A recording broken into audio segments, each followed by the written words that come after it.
Hello and welcome back to Rock Cycle. Hope you're having a good day.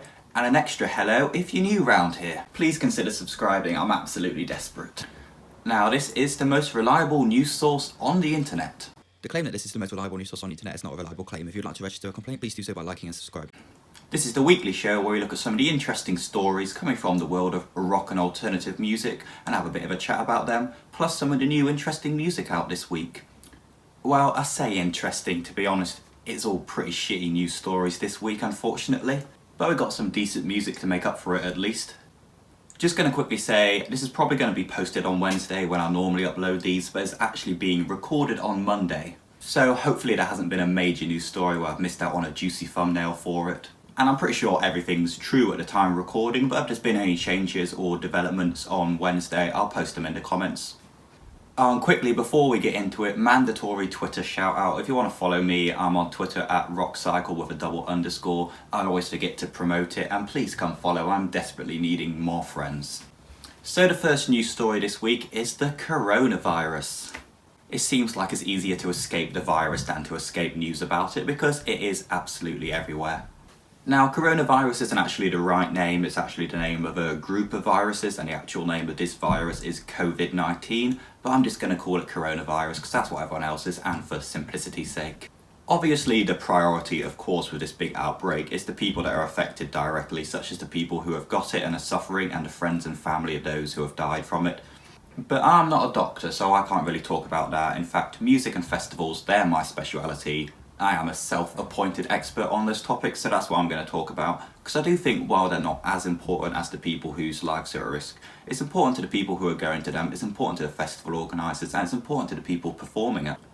So over the past week or so, we've seen so many concerts around the world cancelled, including the likes of Foles, Sam Fender, Pearl Jam, Madonna and Poppy.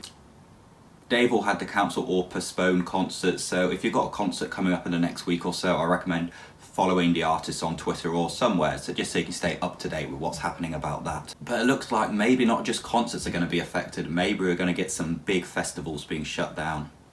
Well, I have just woken up from my nap to the news that Coachella has been cancelled, unfortunately. And I thought this was a bit too much of a big deal since we're talking about Coachella to leave out a video, so I'm just going to stick this in over whatever it was that I was saying. Coachella's now going to be taking place in October over 2 different weekends. I can't remember the dates off the top of my head, but all original tickets for the event will be honoured for that, and if you can't go to it, the tickets will be refunded, which I think is the best thing the festival can do.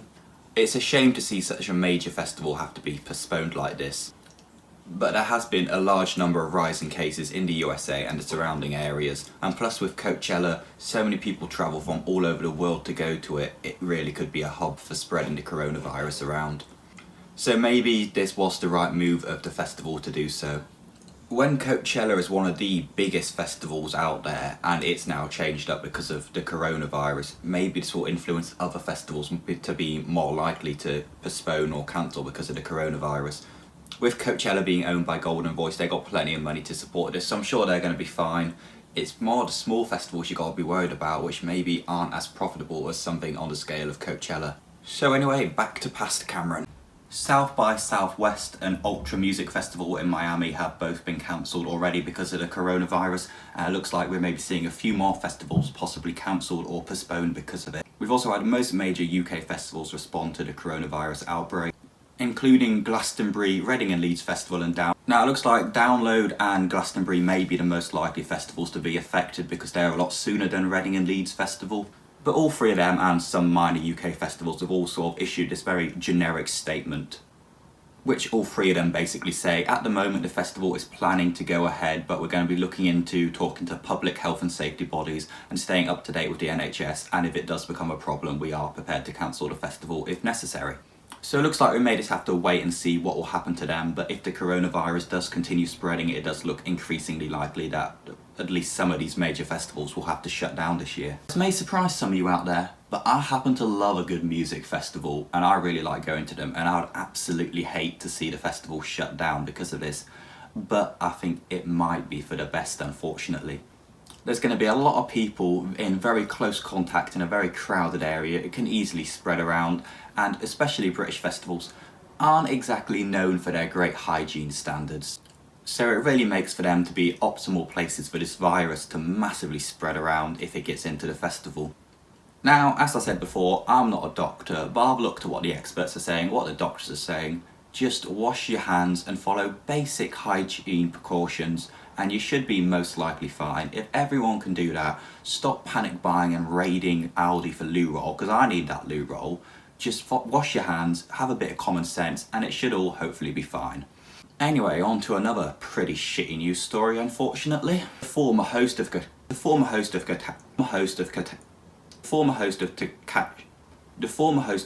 Catch a Predator, Chris Hansen, it took me a few goes, is set to investigate Blood on the Dance Floor's vocalist, Dahvie Vanity, and I'm pretty sure I've entirely pronounced that wrong, but I don't want to go watch any of his interviews or anything, just because that'll give him a bit more views to make sure I'm pronouncing it correctly.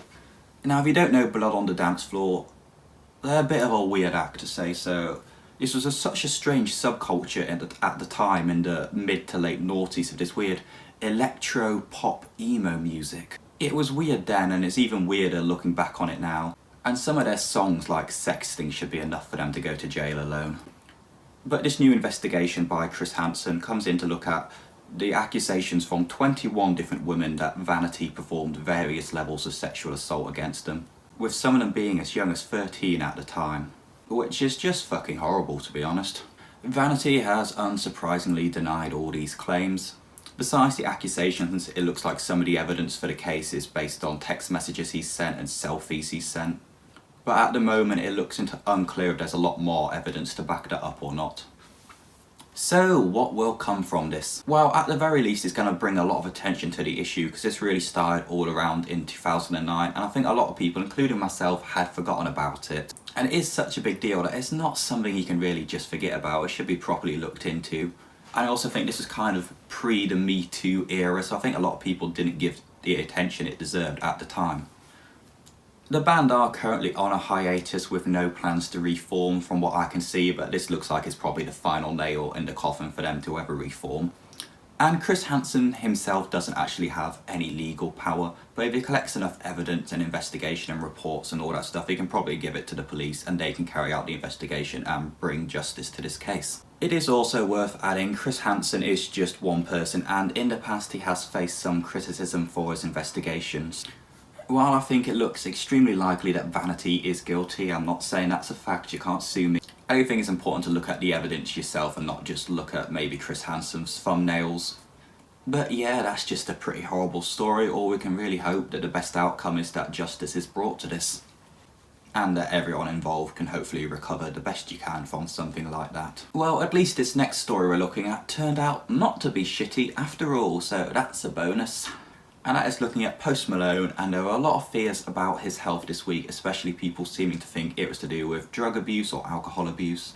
This story came and went pretty quickly, so you might have missed it because it was such a big deal for a whole day and then it completely disappeared. Various videos of Post Malone start getting posted on the internet, hopefully there will be some playing here when you watch this, with him seeming to like fall over while performing, rolling about on the floor, rolling his eyes into the back of his head or screaming really weirdly. And a lot of people really expressed concerns, kind of to think that he maybe has some sort of substance abuse issue going on. But Post Malone responded to that saying, no he wasn't, that's just how he passionately performs his music. So I think that's pretty good that he doesn't have an issue with this. And it's helped put all the fears back to rest. Now, not a lot of people know that Post Malone actually has quite a heavy metal background in music. You can find videos of him on YouTube playing Asking Alexandria songs in a band about 10 years ago. And this sort of over-the-top dramatic rolling on the floor, really expressive performing is a lot more common in metal shows. So I'm not surprised, since they're the kind of acts he had big inspiration from, to see him incorporate it into his music. But I don't think that many of your typical Post Malone fans are really that aware of metal culture, and I don't think that many people go to metal shows from the hip-hop fan base. Although saying that, I mean Post Malone has fans in all sorts of fan bases because he's such a great and diverse artist. So I think a lot of people who are really concerned weren't really aware that this was a thing that people sometimes do at shows. I do think that it's great that fans seemed really caring and supportive about Post Malone's mental health and if he may be having any issues going on with it. Maybe some of them seems to have like overstepped the line perhaps a bit too much. Some people seem to be getting too involved in his personal life, you could argue. But I think it's good that people showed at least some degree of caring and supporting.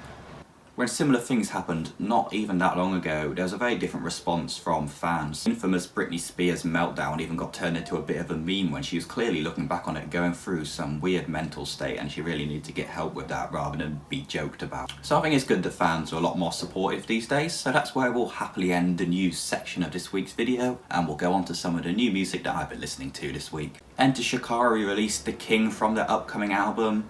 It sort of combines their rough electronic-core roots with some of the newer pop melodies they've experimented with in music to make an interesting result. Biffy Clyro released End Off. It's a return to that heavy Scottish rock sound that so many people know and so many people love from the band. And I think this is certainly going to please a lot of the fans that weren't that happy with their more experimental single from this album, Instant History. And Ready for More was released by Seagulls on their new EP. Full review of that hopefully appearing up here. It's a good fun song, it's really packed with this contagious indie energy that the band has. So that's it for this week, really hope you enjoyed watching. Like, share, subscribe, the usual YouTube shit, and I'll see you in the next video.